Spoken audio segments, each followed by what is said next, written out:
کی ابتدا ہوتی ہے وَلَوْ أَنَّنَا نَزَّلْنَا إِلَيْهِمُ الْمَلَائِكَةَ وَكَلَّمَهُمُ الْمَوْتَى۔ مشرکین مکہ بےہودہ قسم کے مطالبے کیا کرتے تھے، آپ یہ والا معجزہ دکھا دیں، آپ یہ معجزہ دکھا دیں۔ کچھ معجزے تو دکھائے بھی، لیکن ان کے ہر بات کا جواب نہیں دیا جائے گا۔ اللہ نے فرمایا کہ اگر ہم آسمان سے فرشتے نازل کریں اور مردے زندہ ہو کے ان سے بات کرنا شروع کر دیں تو بھی یہ ایمان نہیں لے کر آئیں گے۔ جو ضدی اور ہٹ دھرم ہوتے ہیں ان کے سامنے جتنے مرضی دلائل کے انبار لگا دو، انہوں نے نہیں ماننا۔ تو اس لیے آپ پریشان نہ ہوا کریں ان کے بیہودہ مطالبوں سے، آپ کا کام ہے دعوت اور تبلیغ کرنا، آپ اپنا پیغام پہنچاتے رہیں۔ تو اس میں ہمیں بھی یہ پیغام ہے بھائی، ہم حق بات بیان کرتے رہیں گے، کوئی مانے اس کی مرضی، نہ مانے اس کی مرضی، تو ٹینشن لینے کا نہیں ہے۔ اچھا، اس میں ایک آیت یہ بھی ہے، چونکہ کچھ آیتیں میں ایسی بیان کرتا ہوں جس کی لوگ غلط تفسیر بتاتے ہیں، اس لیے میں وہ اس لیے بیان کرتا ہوں تاکہ غلط تفسیر سے لوگ ہوشیار رہیں، غلط تفسیر میں نہ پڑیں۔ یہ جو آیت ہے وَإِن تُطِعْ أَكْثَرَ مَنْ فِي الْأَرْضِ يُضِلُّوكَ عَنْ سَبِيلِ اللَّهِ، اے نبی آپ اگر زمین میں اکثریت کی اتباع کریں گے تو یہ آپ کو اللہ کے راستے سے گمراہ کر دیں گے۔ آج کل اس کا ایک غلط مطلب بیان کیا جا رہا ہے، کوئی نیا فرقہ امت میں اٹھتا ہے، کوئی نئی بات لے کر آتا ہے مارکیٹ میں جو اس سے پہلے کبھی کسی نے سنی نہیں ہوتی۔ جب علماء رد کرتے ہیں کہ بھائی پوری امت ایک طرف جا رہی ہے، تم 1.5 اینٹ کی الگ مسجد کیوں بنا رہے ہو، تو وہ دلیل میں آیت پیش کرتے ہیں کہ تم اگر اکثریت کو فالو کرو گے تو گمراہ ہو جاؤ گے۔ دیکھو قرآن کہہ رہے ہیں اکثریت کو فالو مت کرنا، او بھائی یہ مطلب آیت کا نہیں ہے۔ یہ نبی صلی اللہ علیہ وسلم کے دور میں نازل ہوئی جب اکثریت کافروں کی تھی، دنیا شرک اور کفر سے بھری ہوئی تھی۔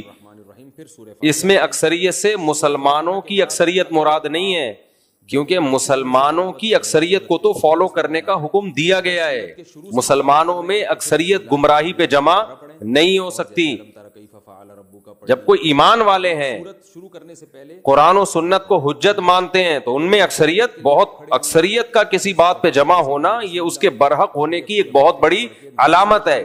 حدیث میں آتا ہے من شذ عن جماعت المسلمین شذ فی النار، جو مسلمانوں کی جماعت سے الگ ہوگا تو اللہ قیامت میں جب مسلمانوں کو دھڑ دھڑ جنت میں داخل کر رہے ہوں گے نا، اس کو بولیں گے تو الگ ہو جائے یہاں سے۔ حدیث ہے کہ تو وہاں بھی 1.5 اینٹ کی الگ مسجد بنا کے بیٹھا ہوا تھا کہ نیا فرقی نکالی ہوئی تھی تو نے، فرقی چھوٹی سی، فرقے بھی نہیں ہیں ابھی، فرقیاں آ رہی ہیں چھوٹی چھوٹی فرقیاں۔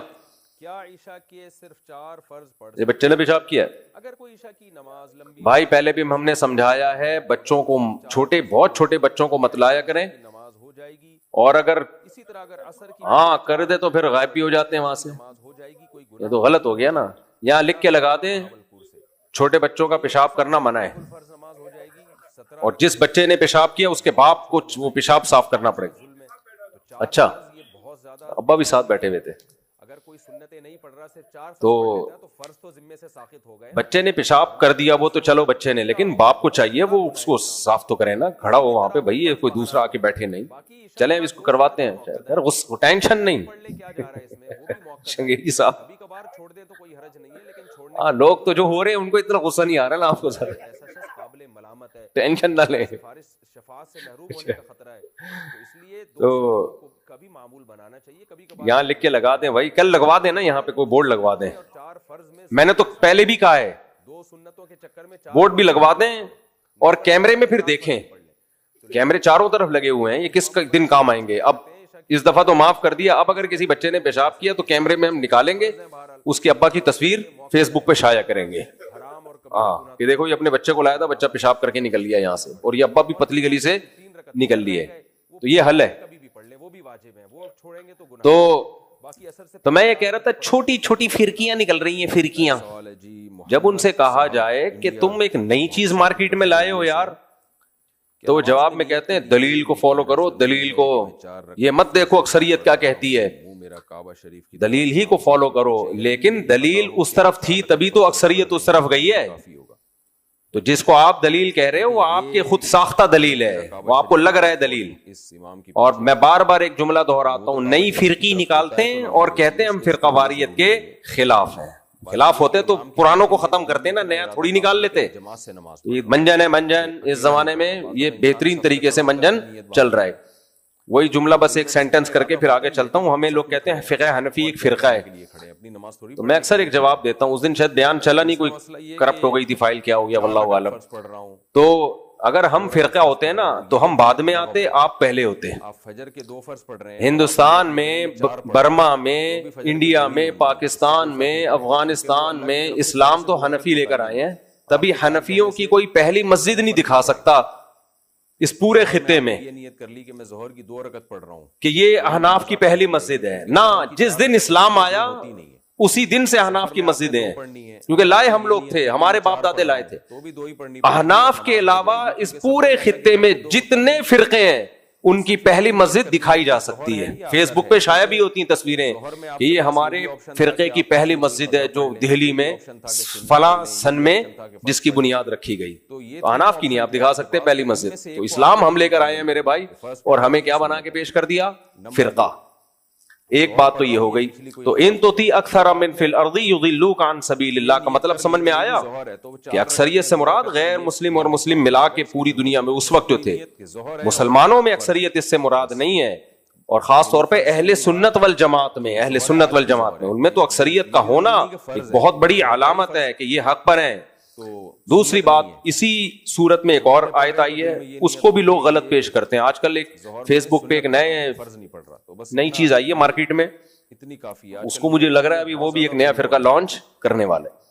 وہ بھی لا رہا ہوتا ہے آیتیں، دیکھو یہ آیتیں مولوی یہ کہتے ہیں، یہ آیتیں مولوی. نیچے کسی نے لکھا ہے کہ نئی جہلم والی سرکار آ گئی ہے. نیچے لوگ بھی اپنے تبصرے کر رہے ہوتے ہیں. تو بیوہ لگتی نہیں ہے کہیں سے بیوہ وہ، تو اس کا بھی نیا حکیم قبلہ حکیم سے شادی ہوئی نا، تو پتہ نہیں حکیم صاحب کا ہونے والا کیا ہے. تو مجھے غصہ اس عورت پہ اس لیے کہ اپنے شوہر کی برہنہ ویڈیو شائع کی اس نے. کوئی عورت یہ کام کرے اس کی عزت اب سوسائٹی میں ختم. اتنا بڑا جرم کیا آپ اپنے شوہر کی آپ نے برہنہ تصویریں شائع کر دی یار. تو یہ تو اس سے بڑا تو جرم کوئی ہو نہیں سکتا. تو اس لیے مجھے اس سے ذرا بھی ہمدردی نہیں ہے. تو حکیم صاحب سے ہمدردی ہے کہ اب دوبارہ نہ بیوہ ہو جائے وہ. تو وہ کوئی ویڈیو اس کی آئی ہوئی تھی، کسی نے لکھا کہ کاش فیس بک پہ تھوکنے کا آپشن ہوتا. اتنی ٹیکنالوجی نے ترقی کی ہے مگر یوٹیوب اور فیس بک پر تھوکنے کا آپشن لائک اور ڈس لائک کرنے کا ہے، تھوکنے کا بھی آپشن ہوتا. خیر، تو ایک تو یہ آیت کا غلط مطلب. دوسرا ایک اور آیت جو آج کل ایک نئی فرقی آئی ہوئی ہے اس نے پڑھنا شروع کر دی، اور یہ بھی لوگ بہت سارے پڑھ رہے ہیں. وہ کیا ہے؟ ان الذین فرقوا دینہم وکانوا شیعا لست منہم فی شیء. جنہوں نے اپنے دین کے ٹکڑے کر دیے اور ٹکڑوں میں تقسیم ہو گئے، اے نبی آپ کا ان سے کوئی تعلق نہیں ہے. تو یہ آیت پیش کی جاتی ہے فرقوں کے خلاف کہ دیکھو یہ اتنے سارے فرقے ہیں، یہ فلانا فرقہ ڈمکانا فرقہ. اس آیت کا مطلب کیا ہے؟ جو دین برحق سے ٹوٹ کے الگ ہو گئے، دین برحق سے ٹوٹ کے الگ ہو گئے. جو دین برحق پر قائم ہیں تو وہ تو فرقوں میں شامل ہی نہیں ہے. جو